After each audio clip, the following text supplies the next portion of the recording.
हत्याकांड, प्यार, धोखा और अंधविश्वास की सच्ची कहानी।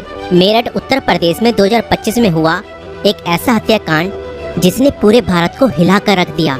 ये कहानी प्रेम, विश्वासघात और अंधविश्वास के खतरनाक जाल में फंसे कुछ लोगों की है, जिसने एक निर्दोष व्यक्ति की जान ले ली। इस केस में प्रेमिका ने अपने प्रेमी के साथ मिलकर अपने पति को मौत के घाट उतार दिया और उसके शव को 15 टुकड़ों में काटकर एक ड्रम में भर दिया और उसके अंदर सीमेंट डाल दिया।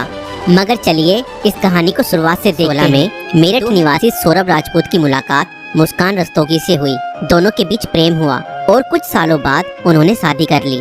लेकिन यह शादी सौरभ के परिवार को पसंद नहीं आई, क्योंकि मुस्कान एक अलग जाति से थी। इसके बावजूद दोनों ने अपने रिश्ते को मजबूत बनाए रखा।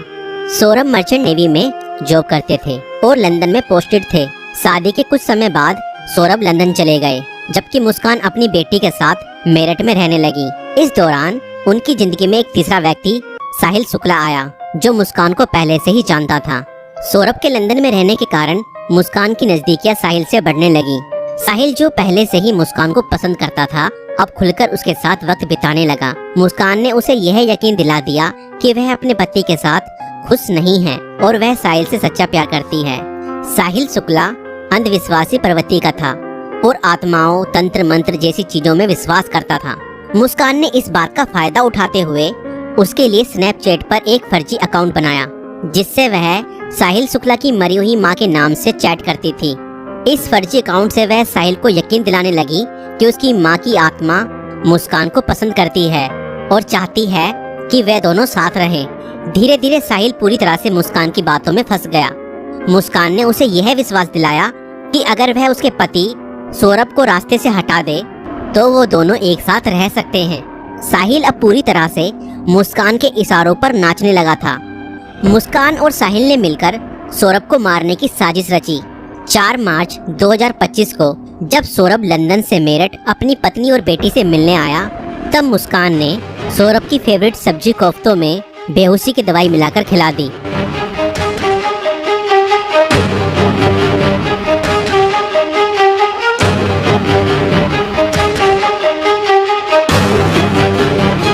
और जब सौरभ बेहोशी की हालत में बिस्तर पर पड़ा था, तब मुस्कान ने अपने दोस्त साहिल को बुला लिया और रसोई में जाकर वो बड़ा और धारदार चाकू ले आई, जो मुस्कान और साहिल ने पहले से ही प्लानिंग करके खरीदे हुए थे। और करीब 20 मिनट तक साहिल ने मुस्कान को बताया कि कैसे उसे अपने पति का वध करना है।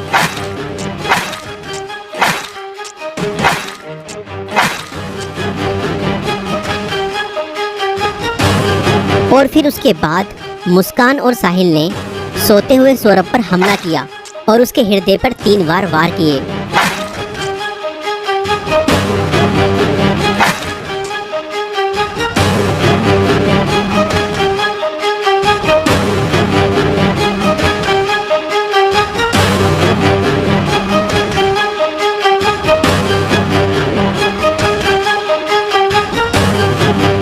और घर में पड़े कूलर को भी ऑन कर दिया ताकि उसकी आवाज किसी को भी ना सुनाई दे।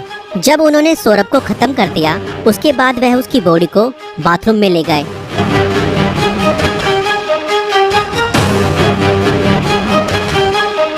और उसके शरीर को 15 टुकड़ों में बांट दिया। सौरभ को खत्म करने के बाद उन्हें इस बात की चिंता हुई कि अगर सब बरामद हो गया तो पुलिस उन तक जरूर पहुंच जाएगी। इसलिए उन्होंने सबको ठिकाने लगाने की योजना बनाई और मुस्कान बाजार जाकर एक प्लास्टिक का ड्रम खरीद लाई। साहिल ने सौरभ के शव के टुकड़ों को उस प्लास्टिक ड्रम में डाल दिया और ऊपर से सीमेंट भी डाल दिया ताकि उसकी बॉडी की स्मेल बाहर ना जाए। और उसके बाद उन्होंने उस ड्रम को घर के एक कोने में रख दिया। इसके बाद मुस्कान और साहिल ने सौरभ के मोबाइल फोन से उसके सोशल मीडिया अकाउंट को एक्टिव रखा। उन्होंने सौरभ के अकाउंट से हिमाचल प्रदेश की शिमला की तस्वीरें और स्टोरीज पोस्ट की ताकि लोगों को लगे कि वह घूमने गया है। उन्होंने उसकी फैमिली और दोस्तों को यह यकीन दिलाने की कोशिश की कि सौरभ जिंदा है और बाहर यात्रा कर रहा है। इस दौरान मुस्कान और साहिल खुद भी शिमला घूमने चले गए ताकि अगर कोई लोकेशन ट्रैक करे तो किसी को शक ना हो। लेकिन किसी भी अपराधी की तरह वह भी ज्यादा समय तक बच नहीं पाए। सौरभ के परिवार ने जब उससे संपर्क करने की कोशिश की और कोई जवाब नहीं मिला तो उन्हें शक हुआ। परिवार ने मेरठ पुलिस में गुमशुदा की रिपोर्ट दर्ज कराई।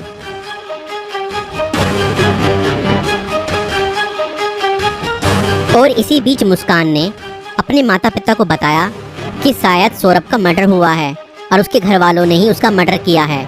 मगर मुस्कान के पिता ने कहा, नहीं बेटा, किसी के भी घर वाले कितना ही नाराज हो जाएं तो भी ऐसा कदम अपने बेटे के लिए नहीं उठा सकते।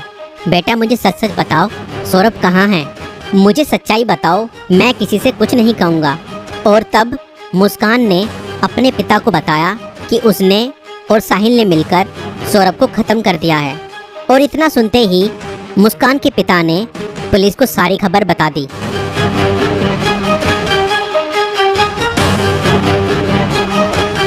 तुरंत मुस्कान और साहिल को गिरफ्तार किया और उस प्लास्टिक ड्रम को भी बरामद किया जिसमें सौरभ के शव के टुकड़े थे। उस प्लास्टिक ड्रम को काटा गया और सौरभ के शरीर के टुकड़ों को बरामद किया गया। इस खौफनाक हत्या मिस्ट्री का अंत पुलिस द्वारा हत्यारों की गिरफ्तारी के साथ हुआ। पुलिस ने मुस्कान और साहिल को गिरफ्तार कर लिया। दोनों पर हत्या, साजिश और शव को छुपाने के गंभीर आरोप लगाए गए।